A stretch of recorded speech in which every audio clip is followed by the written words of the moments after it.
la période du temps des fêtes et aujourd'hui, pour notre chronique santé en collaboration avec OptiSoin, je m'entretiens avec Pierre-Luc Côté, qui est infirmier, qui est aussi coactionnaire, qui est responsable des ressources humaines. Tu en as quand même plusieurs titres, Pierre-Luc, chez OptiSoin. Donc, on va parler aujourd'hui, entouré de ces beaux enfants-là, au pied du sapin de Noël, du rhume, de la grippe et aussi de la gastro. Donc, des petits trucs dans le temps des fêtes, je pense qu'ils peuvent nous aider, Pierre-Luc. Tout d'abord, si on parle du rhume, je pense qu'il y a des choses essentielles à savoir pour ne pas attraper le rhume. Oui, bien, premièrement, si on parle du rhume et de la grippe, parce que ça se ressemble beaucoup, le rhume et la grippe, c'est quelque chose qu'on peut prévenir, surtout la grippe, en recevant un vaccin. Il y a beaucoup de gens qui pensent que quand on reçoit un vaccin pour la grippe, qu'on peut attraper la grippe.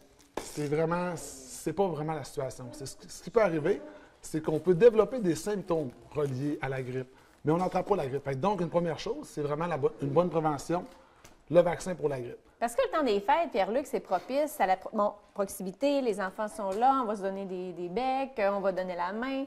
Alors là, les échanges, la proximité fait en sorte qu'on attrape les virus. Oui, c'est en plein ça. Dans le temps des fêtes, ce qui se passe souvent, c'est, comme tu disais, Marie-Christine, c'est qu'on va se voir, on va se toucher les mains, on va se donner des becs.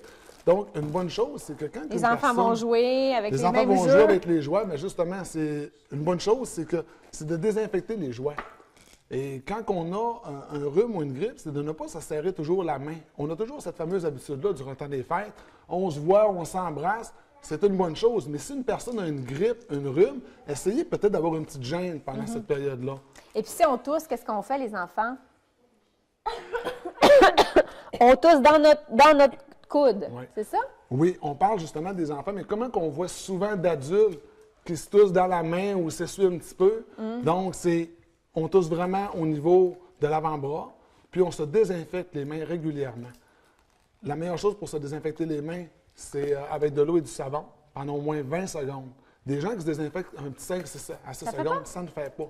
Faut vraiment 20 secondes, c'est long, là. Si on compte jusqu'à 20, là, c'est long, là. Hein, on pourrait faire le test. C'est quand même assez long. C'est rare, moi, que je me lave les mains 20 secondes. Il faut prendre le temps de se frotter comme il faut les mains au niveau des ongles aussi. Est-ce que vous faites ça, laver les mains pendant 20 secondes?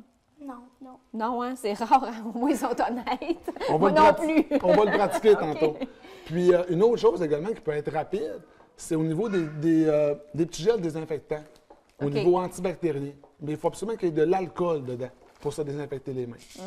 Donc, c'est ça. Bon, ça, c'est la grippe, c'est le rhume. Souvent, le rhume est confondu avec la grippe confondue. On va dire, j'ai la grippe, finalement, j'ai un rhume, tout est mélangé là-dedans. Qu'est-ce qui fait qu'on a une grippe? C'est qu'on est vraiment amorphe, là. Je pense qu'on a de la difficulté à fonctionner quand on a la grippe. Exactement. Une différence facile à voir au niveau de la grippe et du rhume, c'est que quand on a la grippe, on l'attrape très rapidement. Ça veut dire que ça nous touche soudainement. Donc, tu vas être très fatigué. Tu vas avoir besoin de repos. Tu vas avoir de la misère à faire tes choses quotidiennes. Habituellement, on est couché sur le divan et on ne bouge pas. Avec le feu de foyer, c'est parfait. Exactement. Tandis qu'un petit rhume, on va juste avoir un petit nez qui coule, des petites choses comme ça. Il y a des belles choses dans votre bonne Noël, hein? Vous êtes gâtés aujourd'hui. Si on parlait maintenant de la gastro, mon cher Pierre-Luc, la gastro, ça, c'est pas le fun non plus à attraper dans le temps des fêtes, hein? Non, puis justement, ça arrive souvent dans le temps des fêtes qu'on se transmet la gastro.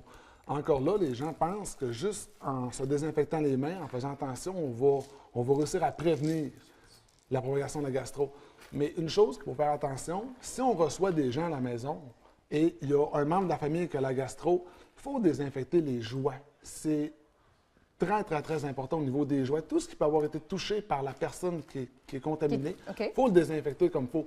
Et quand on va préparer la nourriture, encore là, ça va être de prendre le temps de se désinfecter les mains avant de préparer la nourriture. Parce que si on prépare la nourriture avec des mains infectées, on va contaminer tout le monde. OK. Bon, advenant le cas qu'on est vraiment malade dans le temps des fêtes, on va consulter un médecin, c'est important.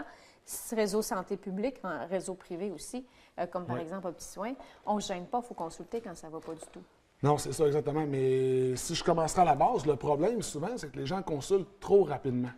Avoir la gastro, avoir un rhume, une grippe, c'est quelque chose de quand même normal. Donc, c'est rester un petit peu à la maison, essayer de se soigner soi-même. Si on parle, pour revenir un petit peu à la gastro, avant de consulter, c'est important on peut se reposer avant, on peut s'hydrater, s'acheter un gastrolyte, un pédialyte pour les enfants. ça peut être souvent, ça peut nous amener à se guérir nous-mêmes avant d'avoir besoin de consulter. Par contre, si on a besoin de consulter, il y a toujours, comme tu disais, Marie-Christine, il y a le réseau privé, il y a le réseau public. Le réseau public, si on commence par là, il y a un très, très bon service. Il y a les urgences, il y a la mini-urgence, il y a les cliniques médicales sans rendez-vous, il y a le GMF si vous êtes inscrit dans une GMF. Et malgré ça, si jamais vous n'avez pas un rendez-vous rapidement ou comme vous le voulez, il y a le service privé. Puis chez nous, chez Opti Soin. Puis dans le temps des fêtes? Bien, dans le temps des fêtes, on est ouvert en Noël et le jour de l'an. C'est Parfait. sûr qu'on est un petit peu comme tout le monde. Il y a les petits congés fériés, mais sinon, on est ouvert. Puis il y a toujours de la disponibilité. Maintenant, avec 3 médecins, on a beaucoup de disponibilité pour être capable de répondre à la demande. Pierre-Luc, merci beaucoup. Bien, ça me fait plaisir. Est-ce qu'il y a des belles choses dans votre bonheur? Est-ce que vous... Oui? Qu'est-ce que c'est ça?